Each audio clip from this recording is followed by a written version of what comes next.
ఎన్టీఆర్ జిల్లా గన్నవరం నియోజకవర్గ పరిధిలోని ఎనికెపాడులో ఎమ్మెల్యేలు యార్లగడ్డ వెంకట్రావు, బొలిశెట్టి శ్రీనివాస్ పర్యటించారు. గ్రామ పంచాయతీలకు పవన్ ప్రకటించిన ₹1,00,000 చెక్కులను అందజేశారు. పవన్ కళ్యాణ్ గ్రామ పంచాయతీలకు సొంత నిధులు కేటాయించడం అభినందనీయమన్నారు.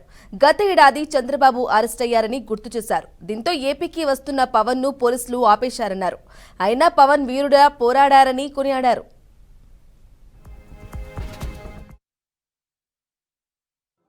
చంద్రబాబు నాయుడు గారిని అక్రమ అరెస్ట్ చేసి పాశవిక ఆనందం పొందితే రిజల్ట్ ఏమైందో మీరు చూశారు.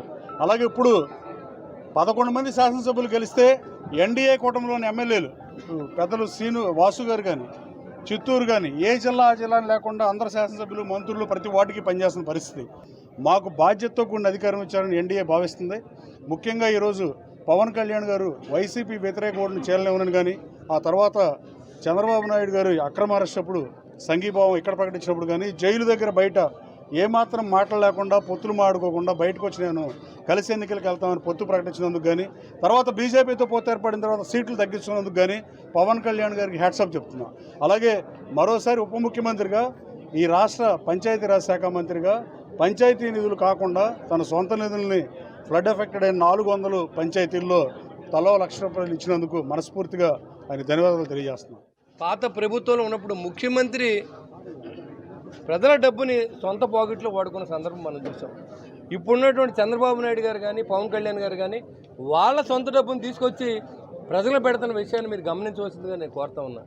ఇవాళ దాదాపుగా 40 కోట్లు 50 కోట్ల రూపాయలు దాన ధర్మాలు చేసిన వ్యక్తి పవన్ కళ్యాణ్ రాజకీయాల్లో వచ్చినారు. నీకు దమ్ముంటే మీ నాన్నగారు నువ్వు కానీ జగన్మోహన్ రెడ్డి నీ సూటుకు వచ్చిన ఎత్తన ఎప్పుడైనా 10 కోట్ల రూపాయలతో ఈ రాష్ట్ర ప్రజలను ఆదుకున్నామని అడుగుతా ఉన్నాం.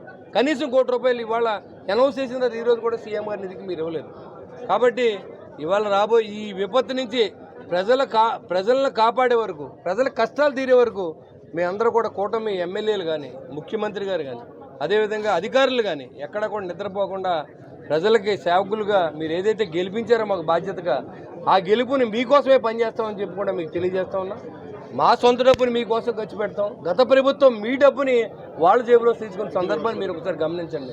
మట్టి అమ్ముకుని, మందు అమ్ముకుని, లాటరేట్ అమ్ముకుని, ఇసుక అమ్ముకుని, ఇంకా పోతే ఖనిజాలు అమ్ముకుని, మైనింగ్ చేసి మందులో సంపాదించిన డబ్బునంతా మీరు ఏం చేశారో మాకు అర్థం అవట్లా. ప్రజలు కష్టాల్లో ఉన్నారు, కన్నీరులో ఉన్నారు.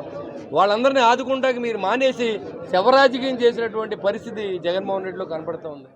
ఈ మహోత్తమైన వ్యక్తి పవన్ కళ్యాణ్ గారు.